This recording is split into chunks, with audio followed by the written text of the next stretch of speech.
Ang papel ay malamig sa nanginginig na kamay ni Althea Santos.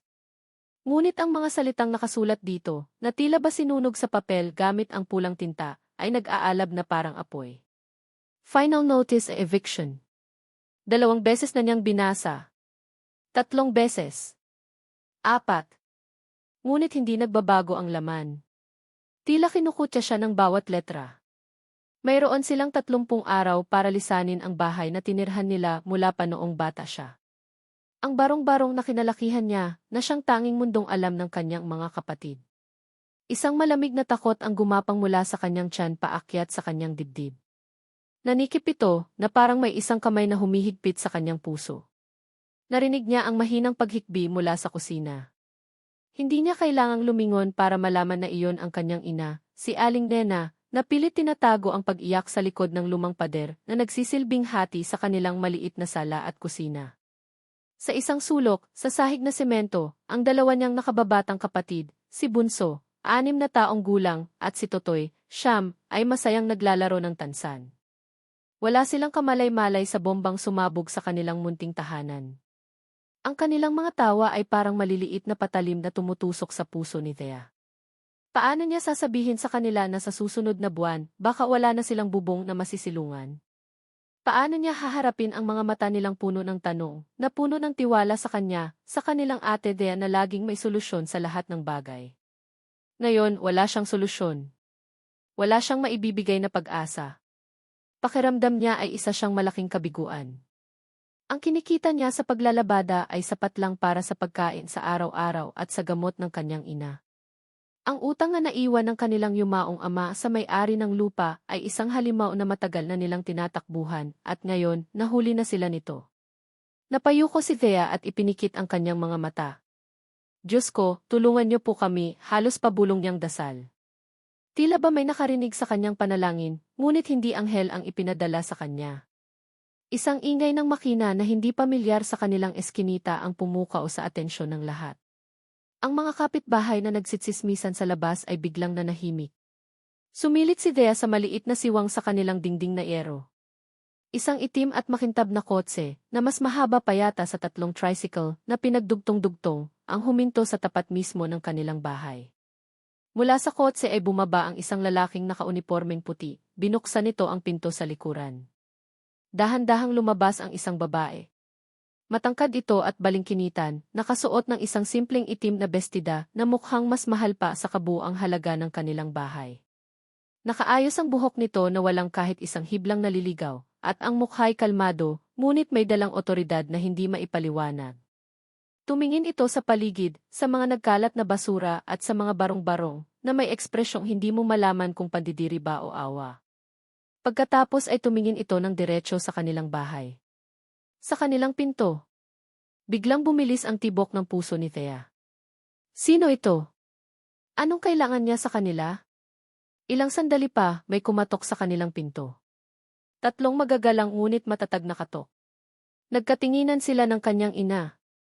Ang takot sa mga mata ni Aling Nena ay napalitan ng pagtataka. Dahan-dahan, lumapit si Thea sa pinto at binuksan ito. Ang babae mula sa kotse ay nakatayo roon, mas nakakatakot ang presensya nito sa malapitan. Ikaw ba si Althea Santos? Tanong nito, ang boses ay malamig at formal.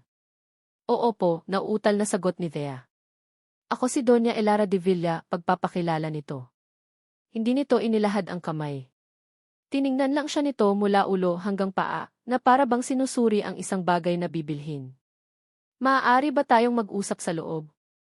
Walang nagawa si Thea kundi ang tumango at pagbuksan ito ng pinto. Pumasok ang Donya sa kanilang munting sala at tila ba biglang lumiit ang espasyo. Ang amoy ng mamahalin nitong pabango ay hinaluan ang amoy ng sabong panlaba at lumang kahoy. Umupo ito sa kanilang nag-iisang upuang plastik na tila ba trono iyon. Mayroon akong alok para sayo, Hija, sabi ni Doña Elara, diretsong nakatingin sa kanyang mga mata. Walang paligoy-ligoy. Narinig ko ang tungkol sa sitwasyon ninyo. Ang utang ninyo ang banta ng pagpapalayas. Naramdaman ni Thea na namula ang kanyang pisngi sa hiya. Paano niyo po nalaman? Isang bahagyang ngiti ang sumilay sa labi ng Donya, ngunit hindi ito umabot sa kanyang mga mata. May mga paraan ako, Hija. Ang mahalaga ay narito ako para mag-alok ng solusyon. Huminga ito ng malalim. Kailangan ko ng isang tagapag-alaga. Isang kasama para sa aking anak na lalaki. Naguluhan si Thea. Tagapag-alaga po. Marami naman pong mga nurse o caregiver na mas kwalipikado. Sinubukan ko na silang lahat, putol ni Doña Elara, may bahid ng inis sa kanyang boses. Walang tumatagal. Ang anak ko, he is difficult. Sandali itong tumigil. Lumpo siya, Thea. Nakakulong sa wheelchair. At nakakulong din sa sarili niyang mundo ng galit at pait. 5 taon na siyang ganoon. Isa siyang halimaw kung tutuisin. Isang halimaw na ako mismo ang lumikha. Ang pag-amin na iyon ay nagpagulat kay Thea. May nakita siyang panandaliang sakit sa mga mata ng Donya, bago ito muling natabunan ng malamig na ekspresyon.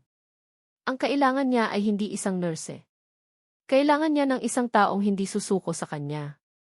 Isang taong matyaga. Isang taong desperado, sabi ng Donya, at ang huling salita ay tila isang suntok sa sikmura ni Thea. Inilabas ni Doña Elara ang isang folder mula sa kanyang mamahaling bag, binuksan niya ito sa ibabaw ng kanilang munting lamesa. Isang kontrata. At sa tabi nito, isang tseke. Babayaran ko ang lahat ng utang ninyo. Bibigyan ko kayo ng bahay at lupa sa isang disenteng lugar dito sa San Mateo. At ito, itinuro niya ang tseke, ito ang magiging sweldo mo kada buwan. Isang halaga na hindi mo kikitain sa paglalabada kahit sa 10 taon. Napatitig si Thea sa numero na nakasulat sa tseke. Napakaraming zero. Sapat para mabago ang buhay nila. Sapat para mapag-aral ang mga kapatid niya, mapagamot ang kanyang ina, at hindi na muling mag-alala kung saan kukunin ang susunod na kakainin. Ngunit may kapalit.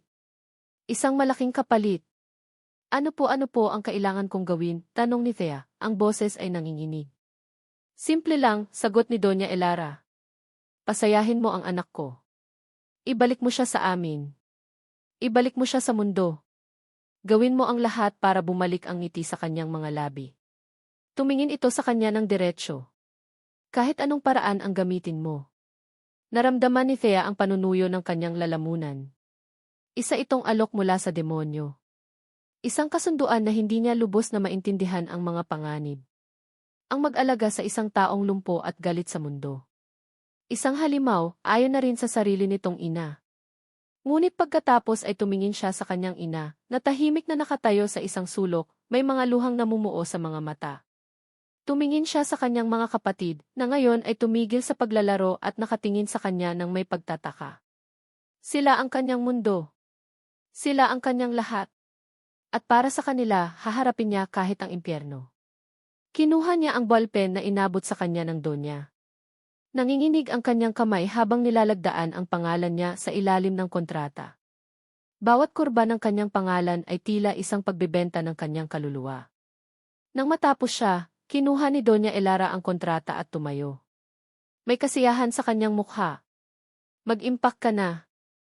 Bukas ng umaga, may susundo sayo. Tumalikod na ito at nagsimulang maglakad palabas.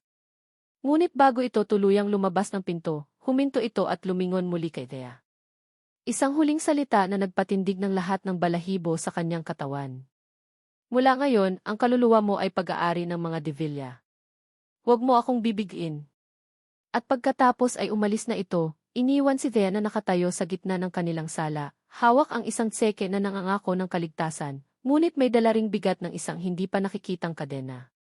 Ang itim na kotse na sumundo kay Thea ay tila isang karwahe patungo sa ibang mundo. Habang tinatahak nila ang bako-bakong daan palabas sa kanilang eskinita, bawat lubak ay paalala ng buhay na pansamantala niyang iniiwan. Ngunit nang makarating sila sa pangunahing kalsada at lumiko papasok sa isang pribadong daan na napapaligiran ng matatayog na puno ng akasya, biglang kuminis ang takbo ng sasakyan. Naging tahimik. Tila ba pati ang hangin ay nagbago.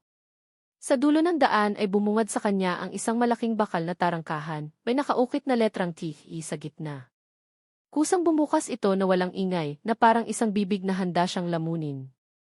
Pumasok ang kotse at bumungad kay Thea ang isang tanawin na sa mga pelikula niya lang nakikita.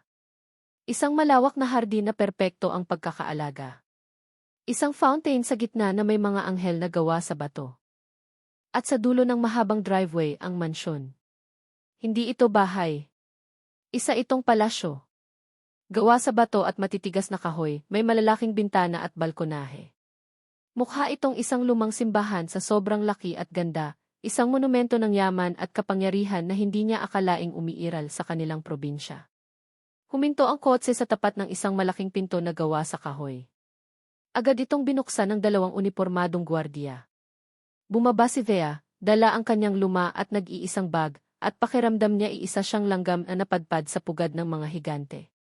Sinalubong siya ni Doña Elara na nakatayo sa tuktok ng maliit na hagdanan. Ang ekspresyon nito ay kasing lamig pa rin ang dati. Sumunod ka sa akin, sabi lang nito at tumalikod. Pumasok si Thea sa loob at halos mapanganga siya.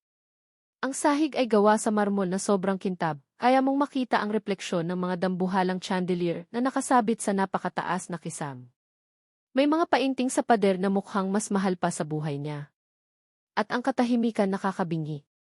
Ang tanging naririnig niya ay ang mahinang tunog ng kanyang mga tsinelas sa makintab na sahig, isang tunog na nagsasabing hindi siya kabilang dito. Manang Celia, tawag ni Doña Elara. Isang may edad na babae na nakaputing uniforme ang lumapit. Ito ang pinuno ng mga kasambahay base sa oran nito. Ito si Althea Santos. Ang bago. Companion ni William. Ihatid mo siya sa kanyang kwarto at pagkatapos ay sa silid ni William. Ibigay mo sa kanya ang lahat ng kailangan niya. Ang diin sa salitang companion ay malinaw. Hindi siya pamilya. Hindi siya bisita. Isa siyang empleyado na may kakaibang trabaho. Iniwan sila ni Doña Elara.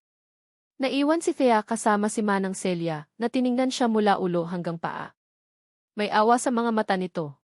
Halika, iha, sabi nito sa mas malumanay na boses. Dinala siya ni Manang Celia sa isang maliit, ngunit malinis na kwarto sa gilid ng mansyon. May sarili itong banyo. Para kay Thea, para na itong suite sa isang hotel. Pagkatapos niyang ilapag ang kanyang gamit, bumalik sila sa pangunahing bahay. Handa ka na ba? Tanong ni Manang Celia nang tumigil sila sa paanan ng isang malawak na hagdanan na gawa sa nara. Tumango lang si Thea, kahit na ang puso niya ay kumakarera na. Umakyat sila. Bawat hakbang ay tila mas nagpapabigat sa hangin. Ang pasilyo sa ikalawang palapag ay mas madilim kaysa sa ibaba. Ang mga bintana ay natatakpan ng makakapal na kortina. Sa dulo ng pasilyo, may isang malaking pinto na gawa sa dark wood. Doon sila huminto. Ito ang silid ni Sir Liam, pabulong na sabi ni Manang Celia, na para bang takot na may marinig na iba. Basta tandaan mo, iha maging matatag ka. Huwag mong personalin ang anumang sasabihin o gagawin niya. Isang babala. Muli, naramdaman ni Thea ang takot. Ngunit naisip niya ang mukha ng kanyang ina at mga kapatid. Para sa kanila, kailangan niyang maging matatag. Kumatok si Manang Celia. Sir Liam. Narito na po si Althea. Walang sagot. Sinubukan ulit ni Manang Celia. Sir Liam. Katahimikan pa rin. Bumuntong hininga ang matanda at dahan-dahang binuksan ang pinto. Pumasok ka na, iha. Hihintayin kita sa labas. Nanginginig ang mga tuhod ni Thea habang humahakbang siya papasok. Ang unang bumungad sa kanya ay ang dilim. Ang kwarto ay malaki, ngunit tila isang kuweba. Ang makakapal na kortinang kulay burgundy ay saradong-sarado, hinaharangan ang anumang sinag ng araw. Ang tanging liwanag ay nagmumula sa siwang ng pinto sa likod niya. Ang amoy sa loob ay pinaghalong alikabok, gamot at kalungkutan. At doon, sa gitna ng kadiliman, nakita niya siya. Isang anyo. Isang lalaking nakaupo sa isang wheelchair, nakatalikod sa kanya, nakaharap sa bintanang natatakpan ng kortina. Hindi ito gumagalaw. Hindi ito nagsasalita. Ang tanging naririnig niya ay ang sarili niyang malakas na paghinga. Sir William, nautal niyang sabi.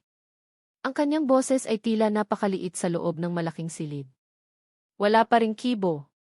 Sumubok siya ulit, sinubukang palakasin ang kanyang loob. Ako po si Althea Santos. Ako po ang bago ninyong. Bago pa niya matapos ang kanyang sasabihin, biglang umikot ang wheelchair. Mabilis. Marahas.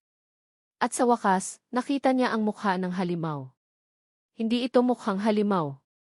Ang mukha nito ay gwapo, ngunit tila nililok sa galit. May mga matang maitim at malalim, puno ng pait na hindi niya pa nakikita kanino man. Ang panga nito ay matigas, at ang mga labi ay manipis na linya ng pagkamuhi. Tiningnan siya nito na para bang isa siyang basura na inanod papasok sa kanyang teritoryo.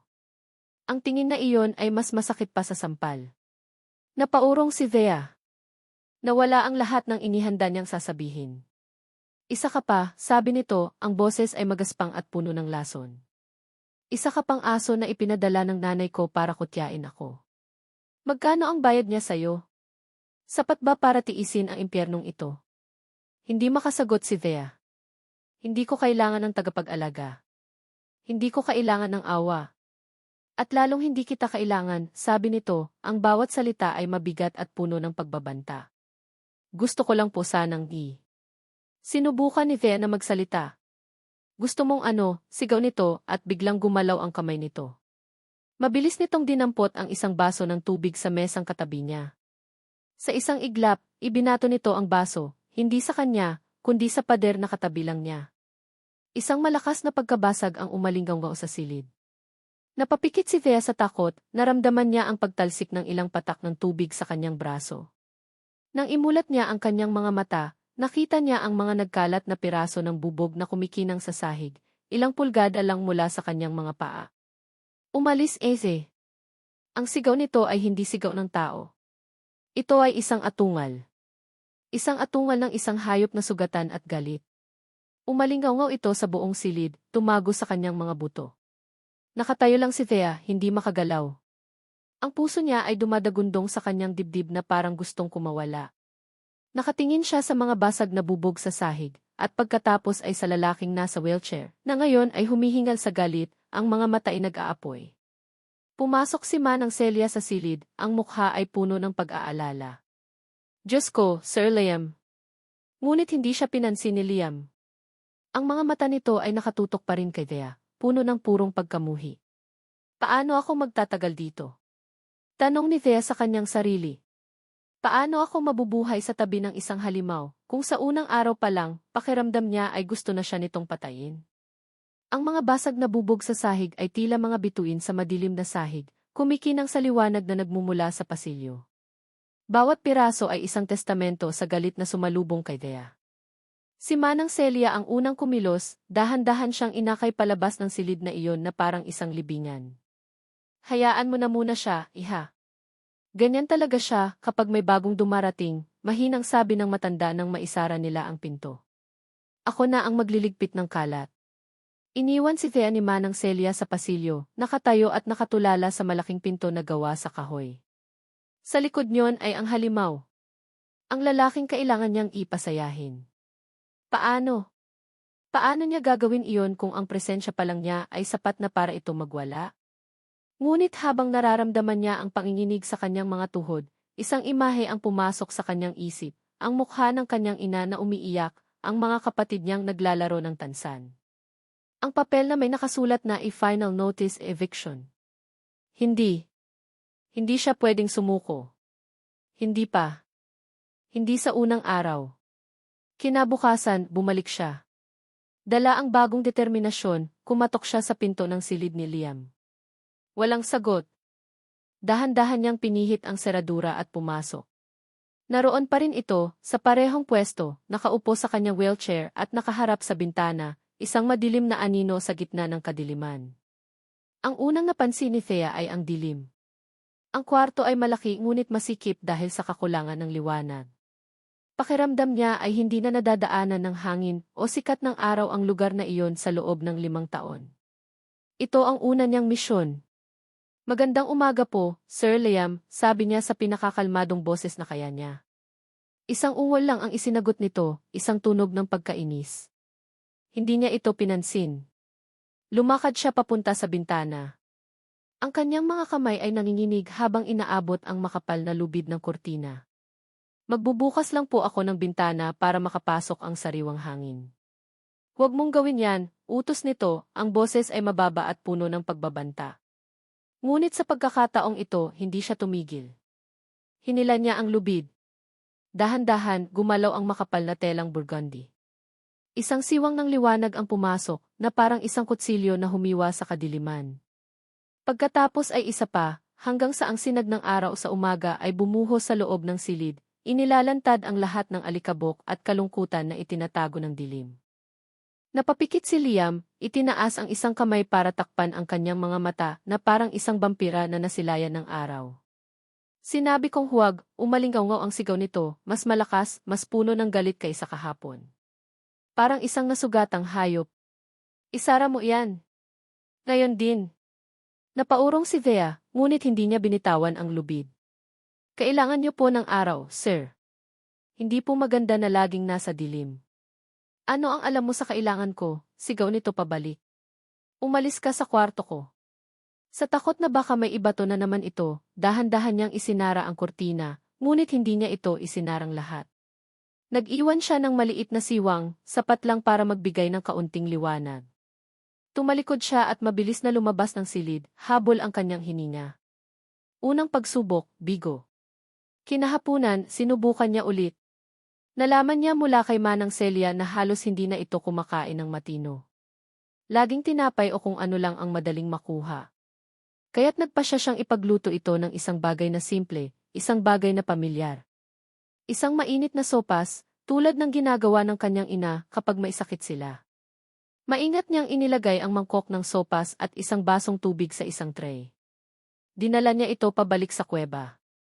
Naroon pa rin ito, hindi gumagalaw mula sa kanyang pwesto. Sir Liam, tawag niya ng marahan. Nagdala po ako ng merienda. Hindi ito lumingon. Dahan-dahan, inilapag niya ang tray sa mesang katabi nito. Ang amoy ng mainit na sabaw ay kumalat sa hangin, isang amoy ng tahanan sa loob ng malungkot na silid. Sopas po. Sana magustuhan ninyo. Sa wakas ay lumingon ito. Tiningnan nito ang tray. Tiningnan nito ang sopas. Pagkatapos ay tiningnan nito si Thea, ang mga mata ay kasing lamig ng yelo. Walang salitang namutawi sa bibig nito. Itinaas lang nito ang kanyang kamay, at sa isang marahan, ngunit sinasadyang galaw, itinulak nito ang tray. Napanood ni Thea, na parang sa slow motion, ang pagbagsak ng tray. Ang malakas na kalabog ng metal sa marmol na sahig. Ang pagkabasag ng mangkok. Ang pagkalat ng mainit na sopas at tubig sa sahig, na lumikha ng isang nakakadiring mansa. Nakatayo lang si Thea, nakakuyom ang mga kamao sa kanyang tagiliran. Pakiramdam niya ay sinampal siya. Ang init ng hiya ay umakyat sa kanyang pisngi. Gusto niyang sumigaw. Gusto niyang umiyak. Gusto niyang kunin ang mga basag na piraso at ibato pabalik sa kanya. Ngunit hindi siya gumalaw. Huminga siya ng malalim, pinipigilan ang mga luhang nagbabantang tumulo. Yumuko siya, kinuha ang tray, at nagsimulang pulutin ang malalaking piraso ng basag na mangkok. Lilinisin ko lang po ito, sabi niya, ang boses ay halos hindi marinig. Magaling, sagot ni Liam, ang boses ay puno ng panunuya. Sanay ka naman sigurong maglinis ng dumi ng iba. Iyon na ang huling patak. Mabilis na tumayo si Thea at lumabas ng silid, dala ang mga basag na piraso. Hindi niya na hinintay ang sagot nito. Ikalawang pagsubok, mas malaking kabiguan. Gabi na nang ipatawag siya ni Doña Elara.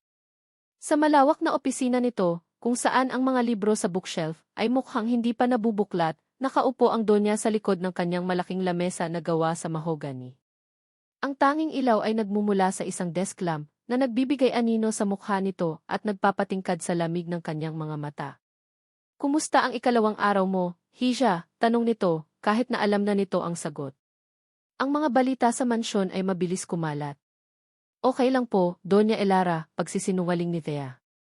Okay lang. Isang kilay ng Donya ang tumaas. Narinig kong binato ka na naman ng baso ng anak ko, at tinapon niya ang pagkain na inihanda mo. Iyan ba ang okay lang para sa iyo? Hindi nakasagot si Thea. Tumayo ang Donya at lumakad papunta sa bintana, nakatalikod sa kanya. Gaya ng sinabi ko sa'yo, Thea, ang anak ko ay isang mahirap na kaso. Pero hindi ako nagbabayad para sa wala. Humarap itong muli sa kanya, ang mga matay matalim. Binabayaran kita para sa resulta, hindi para sa iyong pagtitiis. May kontrata tayo. Inaasahan kong tutuparin mo ang iyong parte. Dahil kung hindi, alam mo na kung saan ka pupulutin. Ang banta ay malinaw. Ang kasunduan ay walang puwang para sa awa. Bigyan niyo pa po ako ng panahon, pakiusap ni Thea. Gagawin ko po ang lahat. Siguraduhin mo lang, sabi ng Donya, bago siya sinyasa na maaari na siyang umalis. Bumalik si Thea sa kanyang maliit na kwarto. Ang apat na pader ay tila humihigpit sa kanya. Umupo siya sa gilid ng kama, at doon, sa kaligtasan ng pag-iisa, sa wakas ay bumuhos ang mga luha na kanina pa niya pinipigilan. Umiyak siya sa frustration. Sa hiya. Sa takot. Sa pakiramdam ng kawalan ng pag-asa. Halimaw. Totoo nga. Isang halimaw na nakakulong sa toring iyon at siya ang ipinadalang sakripisyo. Biglang umilaw ang kanyang lumang cellphone sa ibabaw ng maliit na mesa. Isang mensahe. Mula sa kanyang kapatid na si Bunso.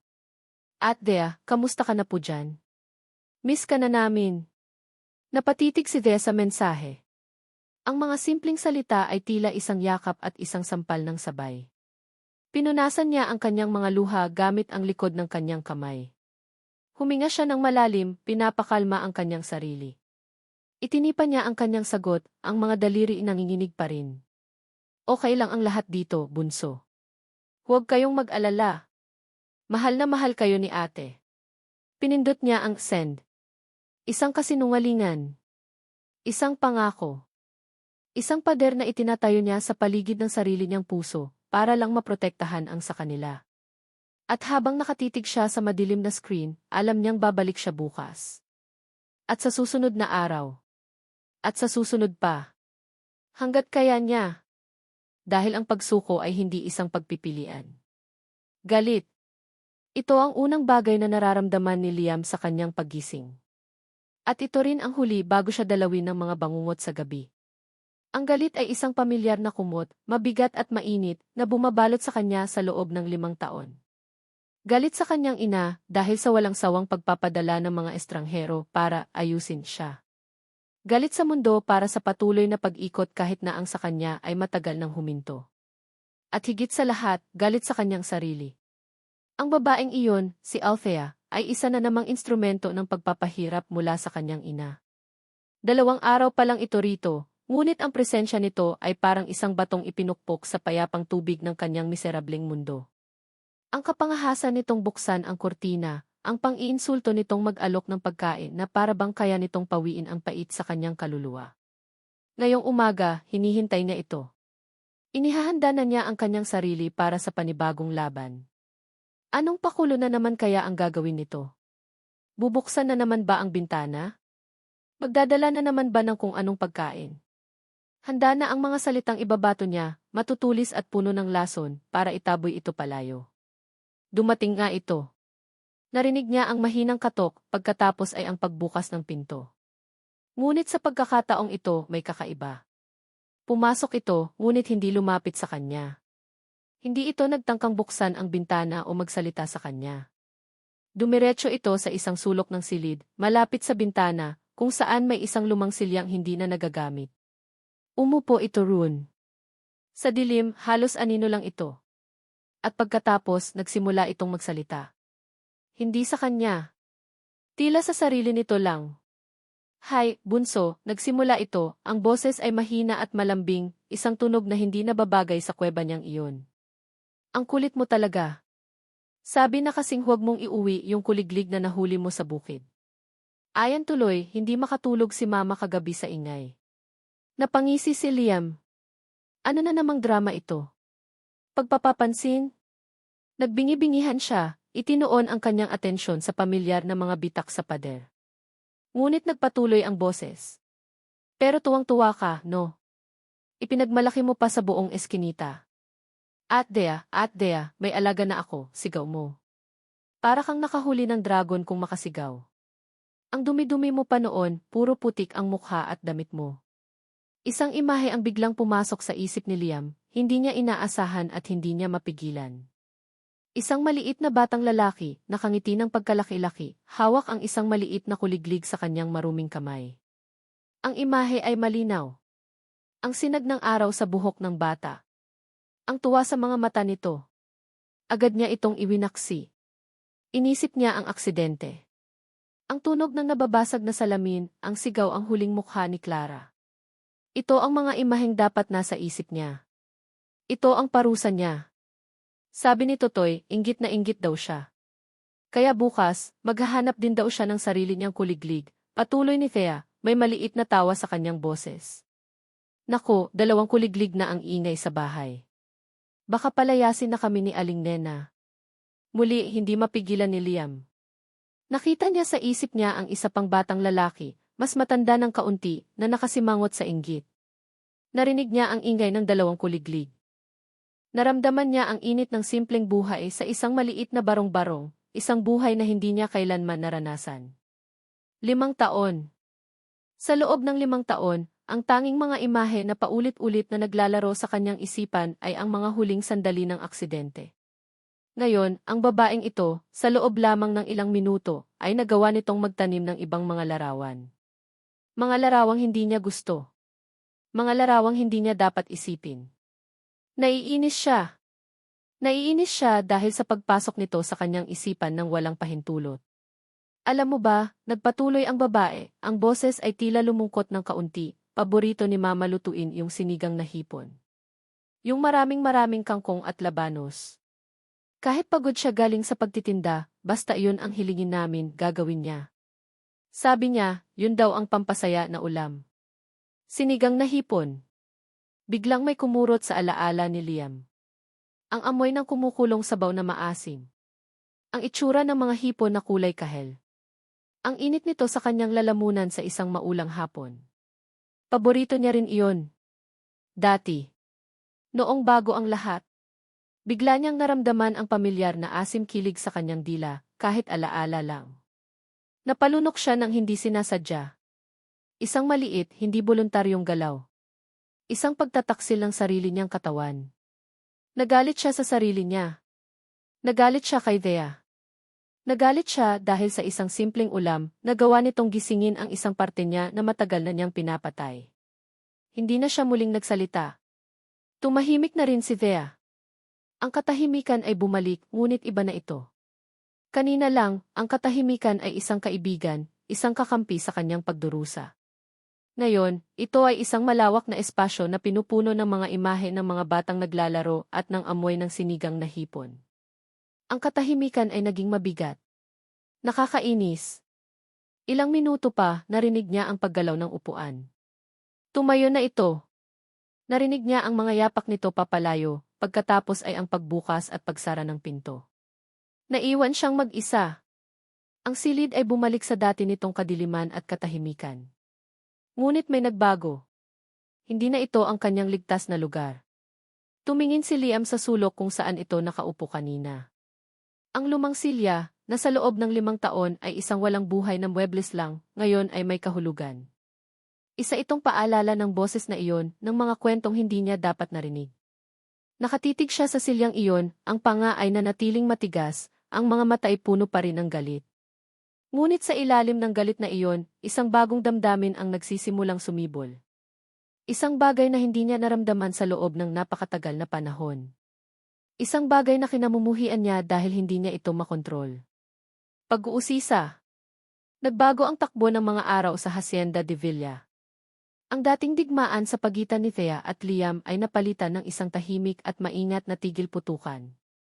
Hindi na siya nagtatangkang pilitin itong gawin ang kahit ano. Sa halip, araw-araw, pumapasok siya sa silid nito, umuupo sa kanyang silya sa sulok, at nagsasalita. Nagsasalita siya tungkol sa mga simpleng bagay, ang tsismis na narinig niya mula kay Manang Celia, ang bagong halamang namumulaklak sa hardin, ang nakakatawang pagkakamali ni Totoy sa kanyang homework. Hindi siya humihingi ng sagot. Hindi siya tumitingin sa kanya. Nagsasalita lang siya sa hangin na para bang nagbabasa ng isang libro. At si Liam nakikinig. Hindi niya ito inaamin kahit sa sarili niya. Ngunit hinihintay niya ang boses na iyon araw-araw. Iyon ang naging bagong routine nila. Isang umaga, pagpasok ni Thea, nagulat siya. Si Liam ay hindi nakaharap sa bintana. Nakaharap ito sa kanya. Ang mga mata nito ay nakatutok sa kanya, naghihintay. Isang maliit na pagbabago, ngunit para kay Thea, ito ay isang malaking tagumpay. Ano nang ikukwento mo ngayon? Tanong nito. Ang boses ay magaspang pa rin, ngunit wala na ang lason. Napangiti si Thea, isang tunay na ngiti. Wala naman. Naubusan na yata ako ng kwento. Kung gayon, sabi nito at itinuro ang bintana. Buksan mo. Hindi makapaniwala si Thea. Dahan-dahan siyang lumapit sa bintana at hinila ang lubid. Ang sikat ng araw ay muling bumuhos sa silid, ngunit sa pagkakataong ito, hindi pumikit si Liam. Tiningnan lang nito ang liwanag na parang isang matagal nang nawawalang kaibigan. Iyon ang simula. Nagsimula na siyang kumain ng mga pagkaing inihahanda ni Thea. Nagsimula na itong magtanong tungkol sa mga kwento niya. May mga araw pa ngang may bahagyang ngiti na sumusulpot sa mga labi nito, lalo na kapag nagkakamali si Thea sa kanyang mga kwento. Isang maliit na pag-asa ang nagsimulang tumubo sa puso ni Thea. Baka nga kaya niya. Baka nga may tao pa sa likod ng halimaw. Ngunit ang pag-asa, tulad ng isang babasaging bagay, ay madaling mabasag. Isang hapon, habang nag-uusap sila tungkol sa isang lumang pelikula, bumukas ang pinto ng silid ng walang katok. Isang babae ang pumasok. Maganda ito, sopistikada, at may dalang isang malaking baukwet ng puting mga bulaklak. Nakasuot ito ng isang mamahaling bestida na bagay sa kanyang balingkinitang katawan. Ang kanyang ngiti ay matamis, ngunit ang mga mata nito, nang tumingin kay Thea, ay tila may kung anong kalkulasyon. Liam, masayang bati ng babae, at ang boses nito ay parang musika. I missed you. Agad na nagbago ang anyo ni Liam. Ang bahagyang pag-relax sa kanyang mukha ay nawala, napalitan ng pamilyar na tigas. Tila isang pader na yelo ang muling itinayo sa paligid niya sa isang iglap lang. Isabella, sabi niya, at ang pangalan ay tila mabigat sa kanyang dila. Lumapit ang babae, si Isabella, at lumuhod sa tabi ng wheelchair ni Liam, hindi pinapansin ang alikabok sa sahig na maaaring dumikit sa kanyang mamahaling bestida. Inilapag nito ang baukwet ng puting bulaklak sa kandungan ni Liam. Mga puting lili. Napansin ni Thea ang bahagyang panginginig ng kamay ni Liam nang dumampi dito ang mga bulaklak. Paborito ni Ate Clara, malambing na sabi ni Isabella, at ang bawat salita ay tila may dalang kasaysayan na hindi alam ni Thea. Naalala ko lang siya kanina. Naisip ko, kailangan mong makita ang mga ito. Ngayon lang siya napansin ni Isabella. Tumingin ito sa kanya, mula ulo hanggang paa, at ang matamis na ngiti ay hindi nagbago, ngunit ang mga mata nito ay nanatiling malamig. Oh, hello. Ikaw siguro ang bago tagapag-alaga? Ang salitang tagapag-alaga ay binitawan nito na may kasamang himig na nagpaparamdam kay Thea na siya ay isang kasangkapan lang, isang bagay na madaling palitan. Ako po si Thea, magalang niyang sagot. Isabella Montenegro, pagpapakilala nito at iniabot ang kamay. Ang pagkakahawak nito ay malamig at mabilis. Montenegro. Ang apelyido ng yumaong fiance ni Liam. Si Clara Montenegro. Biglang naintindihan ni Thea. Ito ang kapatid ni Clara. Biglang naramdaman ni Thea na para siyang isang magnanakaw na nahuli sa akto, kahit wala naman siyang ginagawang masama. Ang maliit na koneksyon na nabuo sa pagitan nila ni Liam ay biglang naging isang kasalanan. Napakabait mo naman at binibisita mo si Liam, sabi ni Thea, sinubukang maging magalang. Umiti si Isabella, isang ngiting puno ng lihim. Siyempre. Pamilya na ang turingan namin. Hindi ko siya pwedeng pabayaan. Itinuon nitong muli ang pansin kay Liam, hinawakan ang braso nito na parabang pag-aari niya. Ang simpleng haplos na iyon ay isang malinaw na mensahe para kay Thea, wala kang lugar dito. Naaalala mo ba, Liam, nagsimula si Isabella, ang boses ay naging pabulong, puno ng nostalgia. Dito mismo sa kwartong ito tayo nagplano para sa engagement party niyo ni ate. Sobrang saya niya noon. Hindi niya maalis ang ngiti sa labi niya. Pinili niya itong mga puting lili dahil sabi niya, ito raw ang simbolo ng dalisay na pagmamahalan ninyo. Bawat salita ay isang punyal na tumatark sa munting pag-asa na naramdaman ni Thea kanina lang. Tumingin siya kay Liam. Nakita niyang nakapikit ito, ang panga ay mariing nakatiim. Ang Liam na kasama niya kanina, ang Liam na nagtanong kung ano ang kanyang ikukwento, ay nawala na. Ang nasa harap niya ngayon ay ang pamilyar na anino na una niyang nakilala, isang taong nalulunod sa sakit. Pakiramdam ni Thea ay isa siyang multo sa sariling eksena. Isang estranghero na nakikinig sa isang sagradong usapan. Ang mga pader ng silid ay tila napuno ng mga alaala ni Clara, at siya, si Thea, ay walang puwang sa mga iyon. Isabella, tama na, mahinang sabi ni Liam, ang boses ay garalgal. Ngunit hindi tumigil si Isabella. Pero Liam, kailangan nating alalahanin siya. Ang pag-ibig niyo iyon ang pinakamagandang bagay na nakita ko. Hindi natin pwedeng hayaang malimutan yun. Sabi ko tama na. Ang boses ni Liam ay tumaas, hindi pa sigaw, ngunit puno ng pigil na sakit. Katahimikan. Isang mabigat at hindi komportableng katahimikan. Pagkatapos, lumingon si Liam kay Thea. Ang mga mata nito ay madilim at hindi mabasa, tulad noong unang araw. Thea, sabi nito, ang boses ay malamig at formal. Lumabas ka muna. Mag-uusap lang kami. Isang utos. Hindi pakiusap. Isang pagtataboy. Naramdaman ni Thea ang kirot sa kanyang dibdib. Ang lahat ng pinaghirapan niya sa loob ng mga nakaraang araw ay naglaho na parang bula. Bumalik na naman siya sa simula.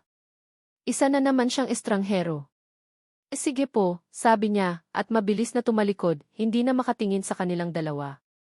Habang naglalakad siya palabas, nararamdaman niya ang mga mata ni Isabella na nakasunod sa kanya, isang tingin na puno ng tagumpay. Dahan-dahan niyang isinara ang pinto. Ngunit bago ito tuluyang sumara, sa siwang na natitira, narinig niya ang boses ni Isabella, mahina ngunit malinaw, isang bulong na para lang kay Liam, ngunit sapat na para marinig niya. Hindi ko hahayaang may pumalit sa pwesto ng ate ko, Liam. Lalo na ang isang katulad niya. Sumara ang pinto ng may mahinang kalabog na tila isang hatol.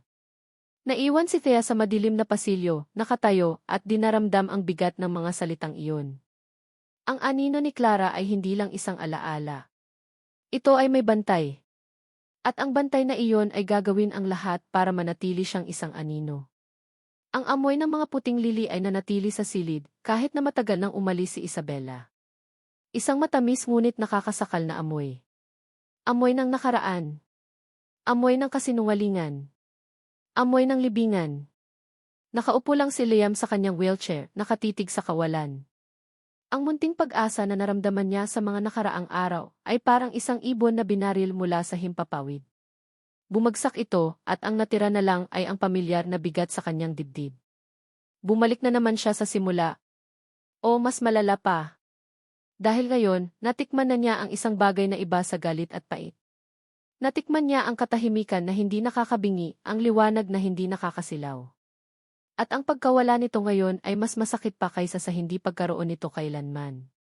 Nagalit siya kay Isabella sa pagpapaalala nito sa kanya ng lahat.